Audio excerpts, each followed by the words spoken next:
বন্ধুরা মিল্লা বাথটাবে চিল করার সেই মজা। হঠাৎ পানির নিচ থেকে ভুস কইরা ভাইসা উঠলো এক সুন্দরী। এই মেয়া তুমি কে? আরে ভাবি, আমার দোস্তর তো মাত্র ডিভোর্স হইছে, একা একা মন খারাপ করতেছিল, তাই একজন সঙ্গিনী নিয়ে আসলাম। তোর জন্য ব্যবস্থা করছি, টেনশন নিস না। বাহিরে চলো, তোমার খবর আছে। রুদ্র যাইস না, যাইস না। তোমার ওই লম্পট বন্ধু আর মদের আড্ডা, আর না হয় আমি, যে কোনো একটা বেছে নাও। আচ্ছা আচ্ছা আচ্ছা, আমি তোমার কথাই শুনবো। ওই বখাটে বন্ধুরা মিলে আড্ডা দিতাফে আর রুদ্রে কুবুদ্দি দিতাফে। আরে রুদ্র, এত ভাইবা কি করবি? এরা তো খালি ড্রিঙ্কস পার্টনার, এত সিরিয়াস হওয়ার কিচ্ছু নাই। নতুন যে মেয়েটা আসার কথা আসিল সে কই? আমি এইখানে।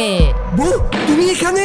বন্ধুরা তো পুরাই সফট। রুদ্রর বউ আসলে ছদ্মবেশ ধইরা আসছিল ওদের কুকীর্তি ধরার লাইগা। এই সবগুলো তো বদমাইশ। তুই যদি সত্যি আমার সাথে সংসার চাস, তাহলে আমার সাথে বাসায় চল। এরপরে সিন বিলিয়ার্ড খেলার। ওই বন্ধুরা আবার পোলারে কুবুদ্দি দিতাছে, আজে বাজে অফার দিতাছে, কিন্তু আমাদের হিরো এবার স্টিক। বউ আমারে করা নির্দেশ দিছে, মাইয়াগো ছায়াও মারানো যাইবো না, শুধু পোলাগালকে মিশা যাইবো। এইটা শুই না বন্ধুরা ওরে আবারও বউয়ের আঁচল ধরা বইলা পচানি। এরপর থেকে রুদ্র আর কখনো তার ওই সব বন্ধুদের সাথে যোগাযোগ রাখে নাই। সে তার বউয়ের কথা মতো চলা শুরু করে। সরি বউ, আমি ভুল করছি, আমি আর কখনো এমন করবো না। আমরা আবার একসাথে থাকবো, ঠিক আছে? তোমার এইচআইভি পজিটিভ, তোমার এইডস হইছে, আমাদের আর কোনো ভবিষ্যৎ নাই।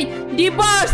বউ, ডিভোর্স হইছে তো ভালো হইছে, এখন আমরা আবার একসাথে ঘুরতে পারবো। সবই তোর জন্য। আমার জীবন শেষ, বউ নাই, তুই আমার ক্ষতিপূরণ দিবি। আমি কি তোরে জোর করছিলাম? তুই নিজেই আইছস। সত্যি বলতে তোর এই অবস্থা দেখে আমার খুব ভালো লাগতাছে। আমি ডিভোর্সড আর তুই সুখে থাকবি, এটা কি হয়? অসৎ সঙ্গে সর্বনাশ। রুদ্র বউয়ের কথা শুই না সুন্দর একটা জীবন সাজাইলো আর বন্ধুটা জীবন হারাইলো।